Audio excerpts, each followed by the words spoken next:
Hi everyone, this is Philosophy of the People with just Stefan Bertram, and you know it's a Stefan Bertram exclusive because this is a TIR show, which is starting on time. Today we're going to be talking about violence and imperialism and how they kind of work as a structure, how we should understand them culturally, how we should understand them politically, and why the idea that Palestinian liberation is global liberation is in fact not only not true, but is the reverse of what is true. Um, I'm alone again today, and in talking to Ben, he's basically said he's not sure when he'll really be able to do this again, when he'll be able to do a philosophy show during the week if it doesn't happen on a Sunday. I now have the responsibility, if I want to make a show every Sunday, but I'm generally quite thin on ideas, which is why this one is 2 or 3 weeks after the last one. So if you do have any ideas, put them in the comments, etc., etc. Oh, still got Pokemon music in the background. Started playing the Pokemon TCG, pretty good. But on to our regular scheduled programming. Violence makes the world go round. The holy power of violence in the new multipolar world. So I think a previous problem, sometimes when I do solo stuff, it's well prepared. I give the material as intended. I don't ramble off. It's all quite focused. But it isn't necessarily focused, or maybe it is focused on a thesis, but I'm not clear about what that thesis is. So starting today, the actual clear thesis of what we'll be talking about today. My suggestion is that understanding violence is key for understanding the world, our world, especially violence on mass violence, incidents such as war. And suggest that we should reject reductionism to violence. There's often a thing on the left where you say like wage labor is violence, which I don't think is that useful framing for understanding wage labor. Wage labor is bad, is exploitative in various ways, but we don't have to necessarily reduce it to violence. Not everything about capitalism is violence. And I think if you try to do that, you're not just engaging in unnecessary reductionism. I think you look a bit ridiculous. We should keep clear on its dialectical relationship with productivity, in the sense that your capacity as a state to do violence is not entirely dependent, but has a very strong relationship to your general capitalist productivity. So obviously kind of Russia can kind of outmode itself in terms of its ability to do violence by sacrificing other things in a way that a country like Cambodia simply couldn't do. But ultimately, the biggest capitalist power in the world is the United States, and the biggest country that's able to do violence and does do violence is the United States. I think we should just generally avoid submerging productivity under violence or violence under productivity, and not submerging either under capitalism. Take it that violence is the key method towards enforcing imperialism when other means fail. And I'm suggesting that we're entering into an era of increasingly open violence after kind of a brief period of US hyperdomination, which led to a situation which was violent, but often kind of very much controlled by the United States from the top down. And they could kind of force various states not to fight each other, only because they have this immense threat of violence behind them, but still could nevertheless stop states from fighting. And this is what multipolarity means. Also, multipolarity, I think, innately means an increase in interstate violence, which makes understanding violence all the more pressing in the current moment. On a cultural level, violence is improved of in various ways, and leftists must make that argument about violence in this context, while, as I've suggested, not trying to recontextualize everything as violence. Finally, we'll discuss, especially in regards to the situation in Palestine, there will never be any honesty in who is portrayed as violence in the bourgeois press. And it maybe doesn't even make sense to talk about them being honest or dishonest in this way. Is Iran a violent country? This is ultimately the kind of thread, the point that got me started thinking about this, and kind of led to the show today. In the build-up to, and then during the eventual attack on Iran, which happened a few months ago now, Jesus Christ, time just, it doesn't exist anymore. Was it even a few months ago? It feels like yesterday and a long time ago at once.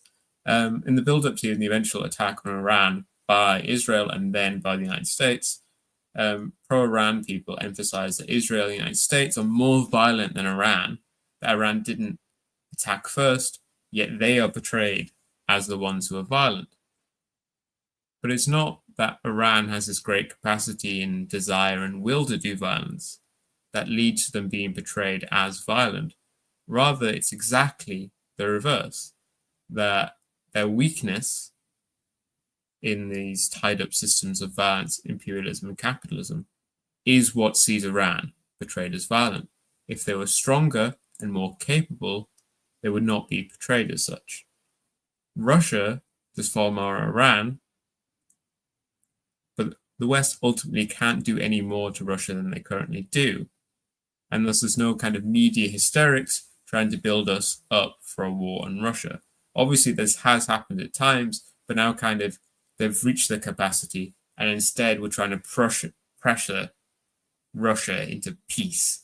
We're completely reversed from a point maybe a year or 2 years ago where the West hadn't exerted all kind of its violent power against Russia that they could use against Russia without Russia retaliating. And thus there was this campaign to portray Russia as horrible, horribly violent, and blah, blah, blah. And now that kind of we've reached our ends, we're like, oh, we need to do peace, peace, peace, peace, peace, peace.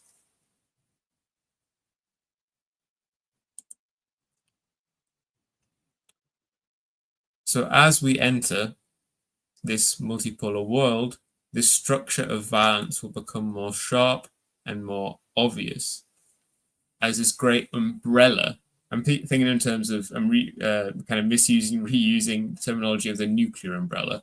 There was this idea of the nuclear umbrella during the Cold War, where the United States had a nuclear umbrella and the Soviet Union had a nuclear umbrella. And that basically meant that you couldn't go to war, not just with the United States or the USSR without getting nuclear destroyed, but you couldn't go to war with any of the countries under this umbrella. And after the end of the Cold War, we didn't think quite as much in terms of nuclear umbrellas, but I think we can recontextualize this in terms of a more kind of generic umbrella of violence, where it's not clear that kind of the suggestion is that if Russia invaded Latvia, we would go to nuclear war, but rather the suggestion is that if Russia invaded Latvia, the United States would retaliate with great and mighty violence, and Russia doesn't want to get involved in that. But as time goes on, this great umbrella of violence projected by the United States will dim, it'll become weaker, but also more spiky, as in it'll become more actually used. When you're this super hegemon or whatever, like all the wars the United States fought during their period of super hegemon from the 90s until probably ended a few years ago, there were wars of choice. But now the United States is increasingly losing its choice, losing its power to dictate when violence happens.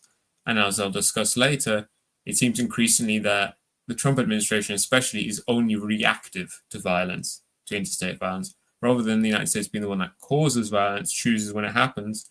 Rather, the United States has the power to stop interstate violence once it's started, but hasn't the power to kind of dictate everything from end to end. Oh, am I going to sneeze? Maybe. Oh, I'm just being really teased by a sneeze here. It's brutal.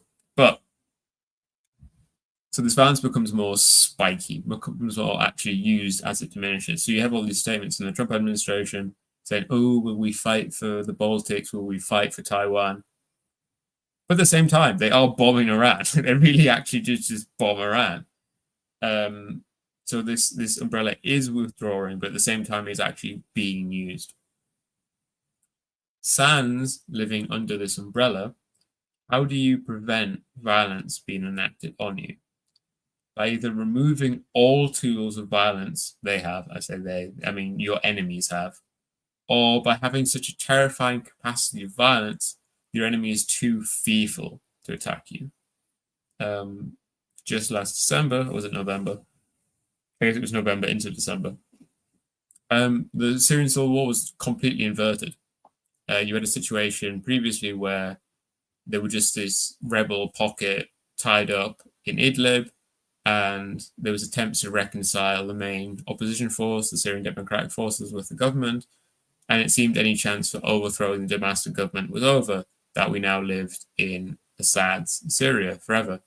And then HCS just attacked the front lines, and they found that there was nothing really there, and the Syrian government completely collapsed.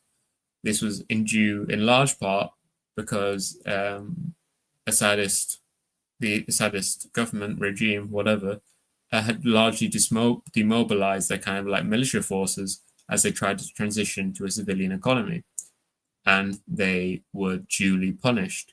There's no peace anymore apart from eventual total victory.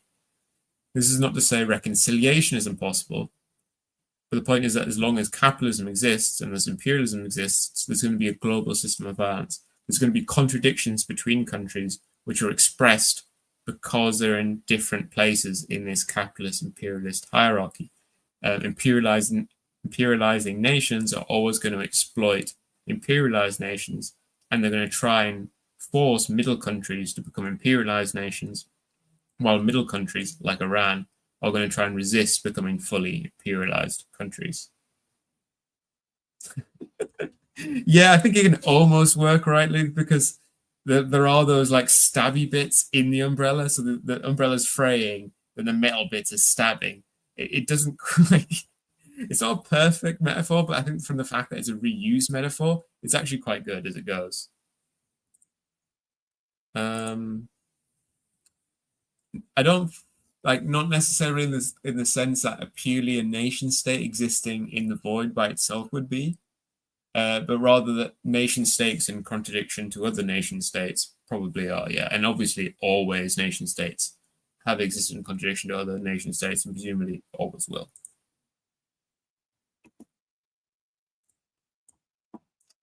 Yes, the umbrella will poke you in the eye.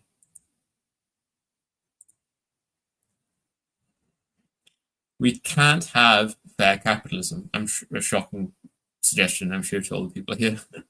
We can't have fair capitalism unless we can't have fair global capitalism. Imperialism exists and will be resisted. As I just mentioned before, violence, I think, is most often enacted on the countries in the middle of the global system for various reasons. The top is where the top wants to be, and they don't like fighting or bickering with each other. I mean, the last time they tried was First and the Second World War. That went really badly for the imperialist countries. I think since then they learned not to engage in kind of direct inter-imperialist confrontation. Though it's also not clear if there have been any separate imperialist blocs since 1945. The top is where the top wants to be. The bottom, or where the top wants them to be, though due to the horrible conditions they're in and to the degree to which they're imperialized, they often fall into violence anyway. But I think that's less to do with the top directly enforcing it, and more to do with their state structures just being so destroyed by imperialism that this is what they fall into. So, for instance, if we talk about the Congo was forced into becoming a failed state by Western imperialism in the 1940s and 1950s. Through the killing of all their decent leaders, through these mercenary attacks and so on. But I don't think right now Congo is forced into becoming a failed state by imperialism, apart from in this more distant sense.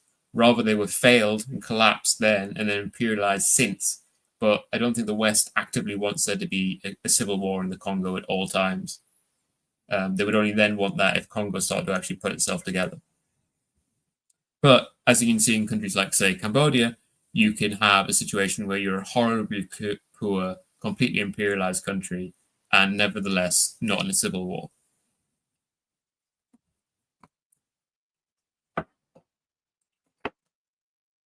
But so there's a bottom who are just totally imperialized, but then the top wants to reduce the middle countries to being the bottom countries, which are completely imperialized, while at the same time the middle has serious aspirations to ascend to become the people at the top, to become imperialist countries. Russia and Iran ultimately as capitalist countries, they're only in this kind of anti-imperialist capitalist bloc because they were the losers of capitalism in the 20th and 21st century. Their aim as periphery, middle income, moderately powerful countries is just to become imperialist countries. Additionally, the middle is where there's this capacity to resist, and thus the greatest violence will occur. So, for instance, now in Syria is no longer, since the fall of Assad, has no chance of being anything like a middle country. They're completely at the bottom now. And we can see that with Israel's total freedom to act in Syria. So once Assad fell, Israel destroyed all Syrian capacity for air defense. They actually, interestingly enough, the only air defense systems left in Syria that aren't held by Turkey are actually held by the Syrian Democratic Forces, the YPG, the Kurdish forces, because they inherited them from Assad. And Israel hasn't really targeted their air defenses because Israel knows that they aren't pointed towards Israel, but they're pointed towards Turkey instead, who is a regional rival of Israel. But now Israel has complete freedom to move in Syria.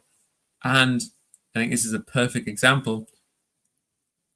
Does Israel, now that Syria has less capacity of violence, do more violence in Syria or less? They do more. They do more violence in Syria because Syria has less capacity for violence. Before Assad fell, Syrian forces and Iranian forces could actually threaten Israeli air force over Syria and could do other things with their various proxy forces to endanger Israel if they took more violent actions towards them. But with the collapse of Assad and the destruction of all the air defenses and these networks that they existed within, Israel has total free reign to do whatever they want in Syria.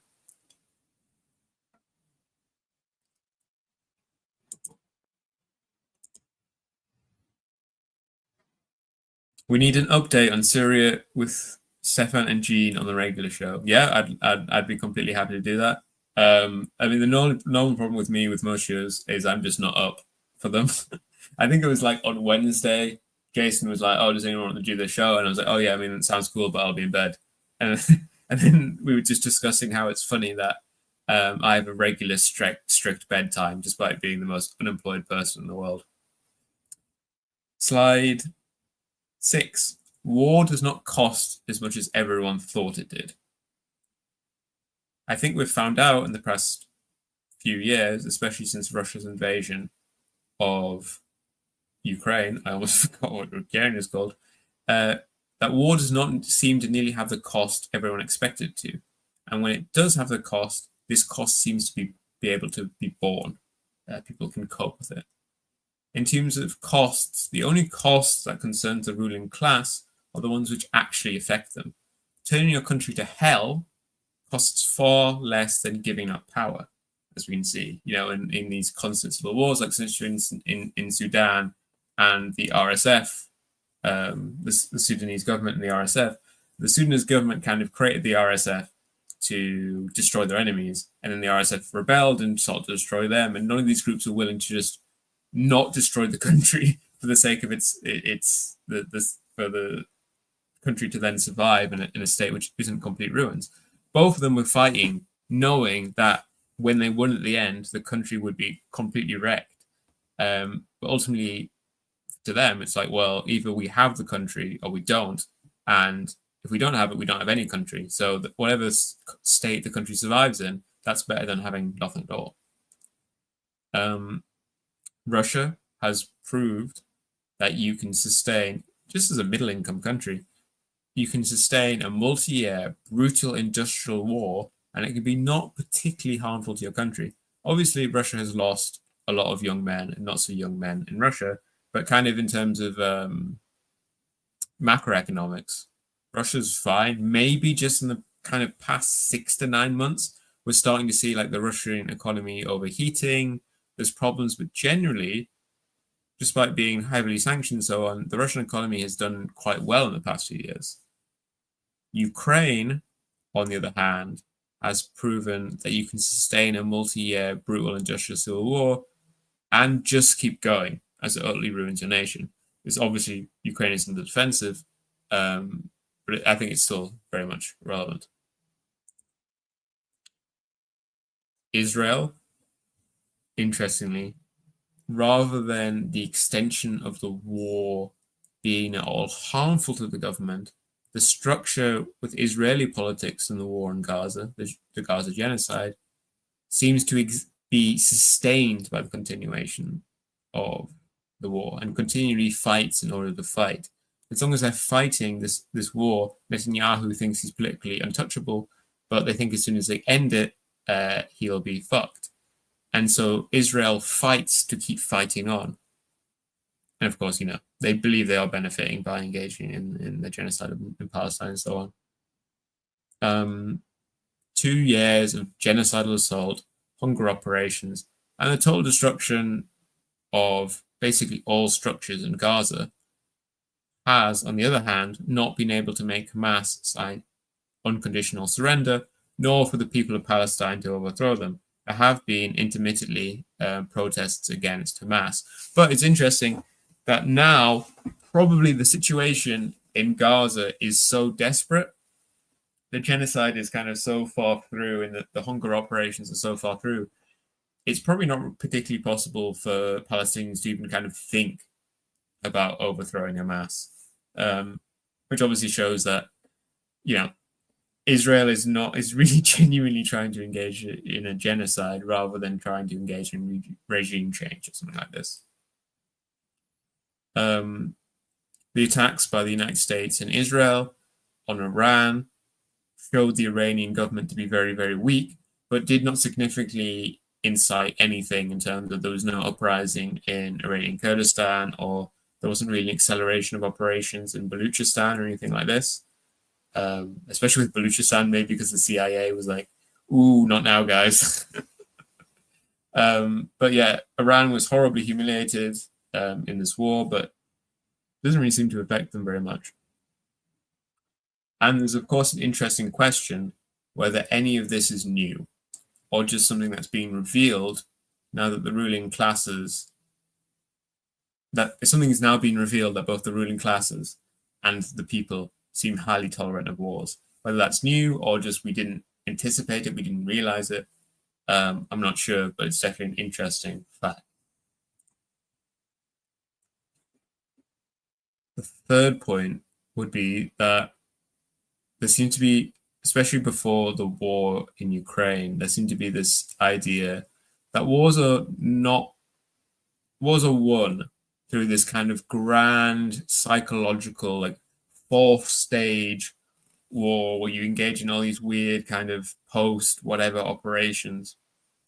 But I think what we've found out in the past few years is actually you win wars by winning wars. You go on the battlefield and you engage in combat with lots of armored vehicles and soldiers and men and drones, and you kill each other until one side is exhausted or crushed, and then you just win on the battlefield. And when that happens, you win the war.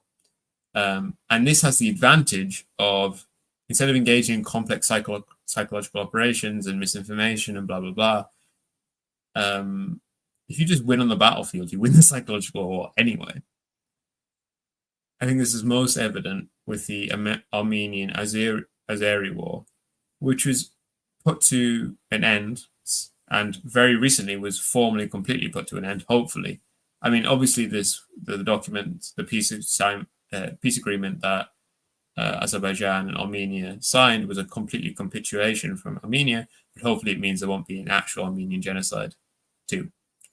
The Armenian Azeri War was just put to an end by the Azeris sufficiently developing their capacity for violence such that they could conclude things on the battlefield. Notably, I think this will only encourage more leaders to use violence as an external tool, and this already seems to be the case, with much more intense border flare-ups, such as the ones that have happened this year with India and Pakistan and Cambodia and Thailand. And I think what's especially interesting is I think there's this weird, perverse incentive thing going on with the Trump administration, where the Trump administration will intervene in your dispute after you've raised it to like warlike violence, because Trump is trying to become like the world's peacemaker.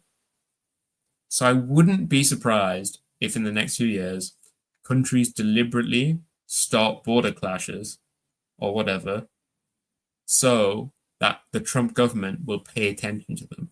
And then like Myanmar or whatever like terrible, horrible, completely imperialized, incredibly poor country will get the Trump administration's attention for a few weeks. And they hope in that time they can make like a good, cool deal with them by starting a border war.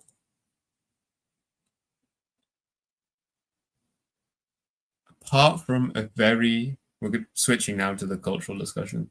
Apart from a very few people who are committed pacifists, everyone loves violence. And going back thousands of years, all humans have loved violence. The notable thing about contemporary Western liberal society is merely how increasingly baroque and kind of high our standards are for what counts as good violence. So you can't enjoy Palestinians being slaughtered, but you can enjoy Russian soldiers being killed in all various horrible ways.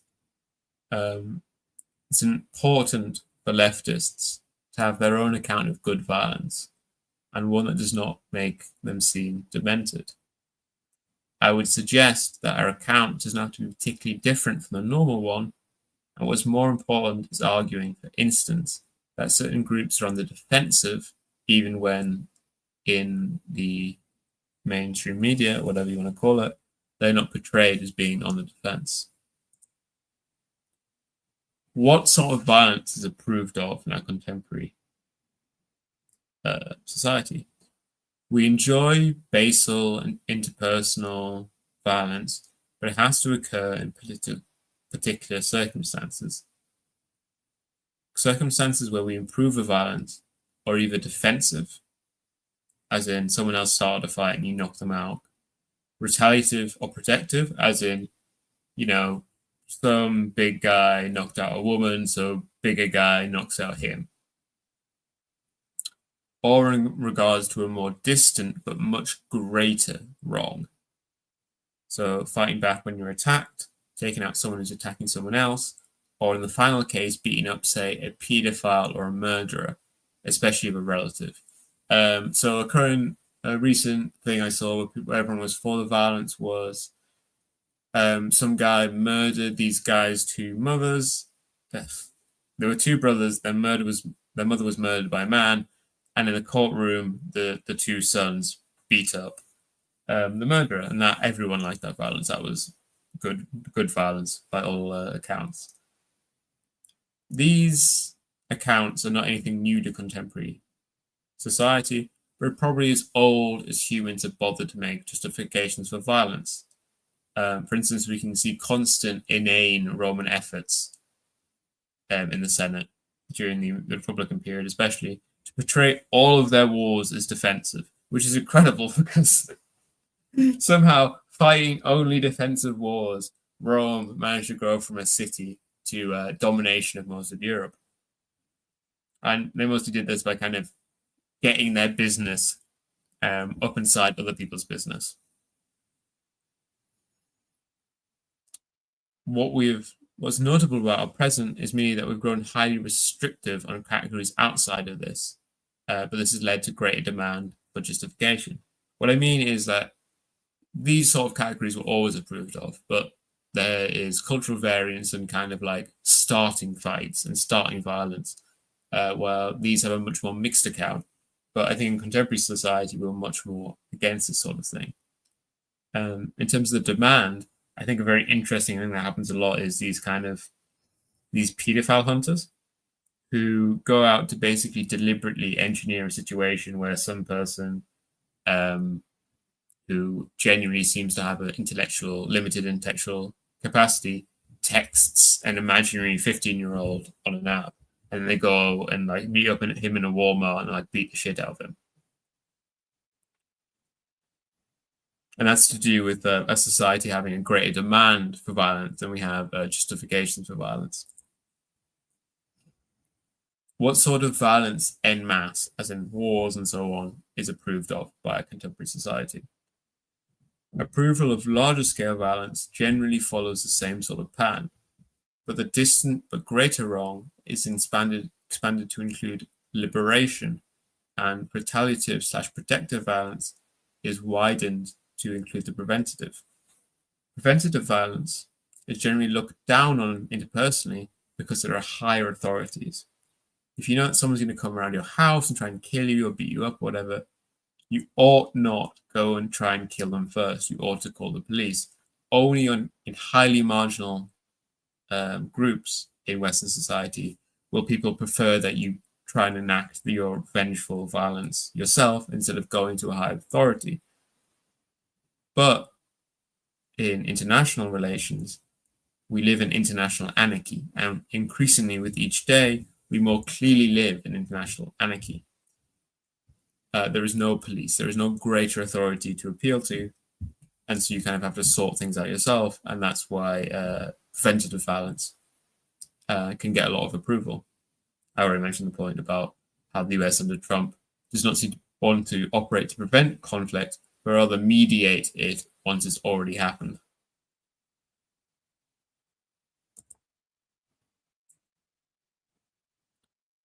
How should the left understand violence? I think luckily, the leftist account of violence does not have to be significantly deviate from the normal account of violence. Ideas around like counter-violence and such is just defensive violence that everyone already approves of. I don't think we should overemphasize making bad things into violence. Capitalism has many violent parts, but I don't think we need to say wage labor or kind of these basic fundamental parts of capitalism or violence. Additionally, even if we do convince people that wage labor is violence, it's not clear that this is an innate victory or like this is done all the discursive work you can do, because as we've already mentioned, lots of violence is approved of. So you can have a case where people accept, oh, I forgot to put my microphone in. Oh, I'm such an idiot. I can't remember to put my microphone in.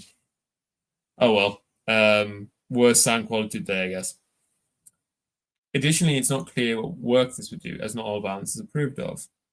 Rather, I think we should focus on the use of the contemporary common account. We should focus on using the account that people already understand and believe in and deploying it in the right ways.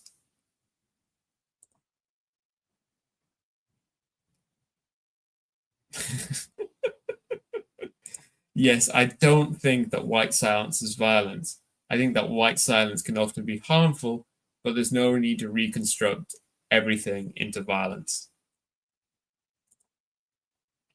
Everyone said the sound is fine. It's fine, but it would be better if I'd plugged my microphone in.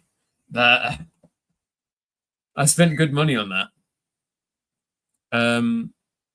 And in this context, I want to talk about the madness of the mainstream as regarding the violence in Palestine, the ongoing Palestinian Gaza genocide, and how we can kind of think about their account of violence and relate it to our proper account of violence, and try to understand how we should understand the world and understand what we should do about the world. The mainstream narrative on the Palestinian genocide is fairly regarded by a great deal of people as demented, and it's slowly collapsing, this account. But for a long time, Israel was given the maximum absolute accommodation that could be given. Plausibly, they still are given the absolute maximum accommodation they could possibly have. And what's just happened is they've become so incredibly extreme in their violence that the Western media can't, and Western governments can't help but critique them. Palestinian violence was regarded as enormously important. You know, there was discussion around 7th of October being X number of 9/11s. of violence literally multiplied, allegedly on the basis that, Israel has a much lower population. But of course, no one was multiplying the Palestinian deaths. And of course, there's far lower people living in Gaza than there are in Israel. But there was a literal multiplication of Palestinian violence where, okay, it's not enough that 1,300 people or whatever were killed on October 7th, but we have to times that by 10 because Israel's a much smaller country than the United States, or blah, blah, blah, blah, blah, blah. While on the other hand, Israel's violence was instead divided, denied, and continually cast as defensive, even though we're grinding through months and months and months of fighting, where you think any competent force would have won, destroyed Hamas, and been able to get a victory and withdraw. We are insistently told, or were told, that Israel is the most moral army in the world, which now seems like I don't think there's any way you can take that, but as a joke. Like, that sounds innately kind of ironic. The idea that Israel is the most moral army in the world. Like, you have to be a full turbo Zionist living in an alternative reality to think that the IDF is anything like the most moral army in the world. I think more moderate Zionists have retreated to the position of like, okay, but we're not as bad as Hamas. And what all this does is this absurdity of the mainstream narrative allows ordinary people and people on the left to give their own account, and their own account to seem much more plausible and reasonable to normal people than the mainstream account.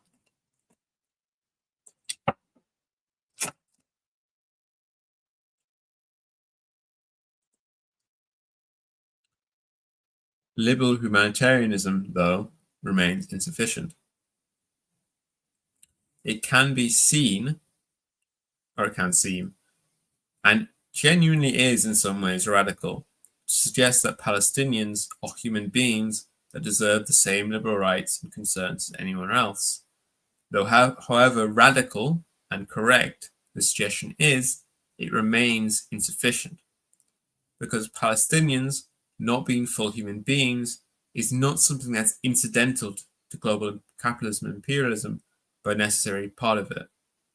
Or rather, I should say, some group not being full human beings is not something that's incidental to global capitalism and imperialism, but a necessary part of it.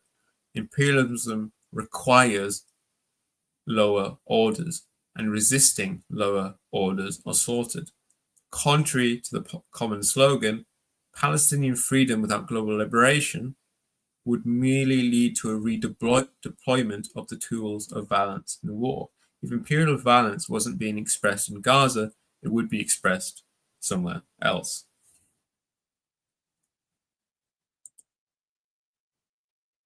And then we get back now to what is a common Marxist point, that capitalism cannot deliver the promises of the Enlightenment.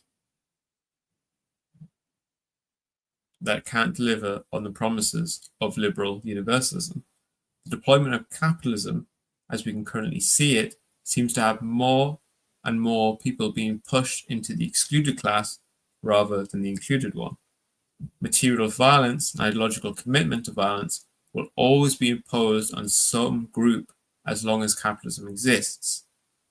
And the promise of liberal universalism, where everyone becomes part of the included order and there's no discluded order, and then of course the life of the included people is decent and sufficient and filled with rights and freedom and so on, can only be filled as part of these rights being sublated, as in re-emerging in a higher form on the road to socialism. Only through abolishing the inherent division of capitalism can the form of liberal universalism ever be realized. That is all my slides, but I'm going to go back now to slide 2, and then anyone who kind of came later, whatever, can read the clear evocation of a thesis. And now anyone that wants to ask some questions can put some questions in the chat. I'll hang around for a bit, see if that comes in. People don't have any real questions. If my thesis was so clear and so evocative that everyone's just like, yeah, we're satisfied, then I'll just knock off soon. But if not, people can put questions in the chat. And I will answer them for a while, and then we can end. Luke says, fighting to keep fighting is interesting. So Pete Zehan say that Russia sees Ukraine as the last chance for the state to survive. Therefore, they're more incentivized to use their nuclear arsenal. So there were points in the Ukraine war, I think, where Russia was like genuinely threatened in a certain way. Where I think the times where they suffered the second round of defeats in, was it August 22? Was it August 23? Wow. When they suffered those second round defeats in Kharkov, mainly in Kharkov, also in some other places, they then did those referendums, and I think they were in a position of they felt really pushed into a corner. But I don't think anymore Russia feels at all pushed into a corner. They're advancing on all lines of the front. Ukrainians' forces seem seriously in disarray, which is presumably why there is so much pressure now from the West to try and get Russia to sign a ceasefire. I see like Western commentators saying, you know, Russia only wants a ceasefire because they want to like stop, to rearm, to restart the war. And I think that's such an incredibly clear case of projection, where the state is the West and Ukraine wants a peace deal, so Ukraine can reconstruct its army and its forces and stabilize the line or whatever.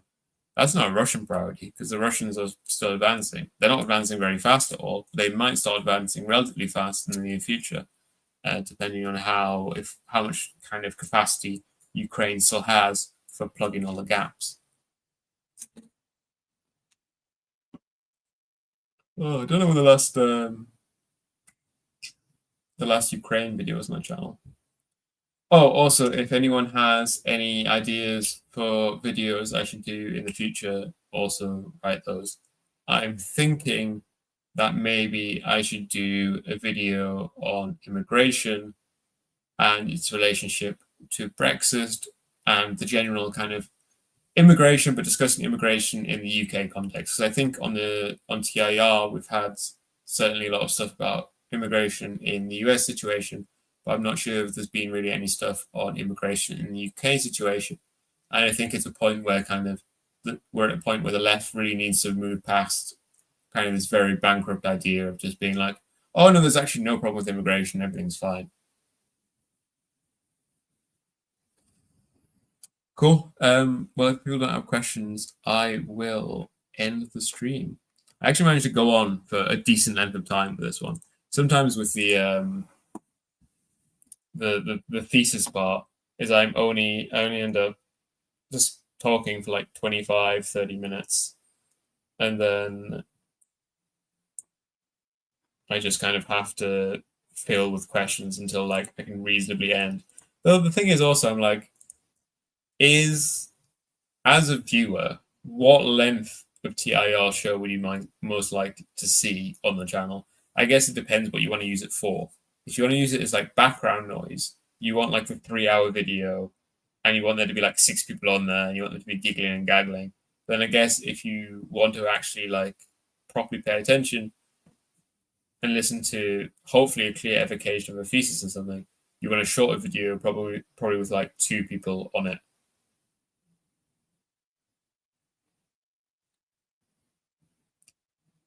But I will end it there. Goodbye, everyone.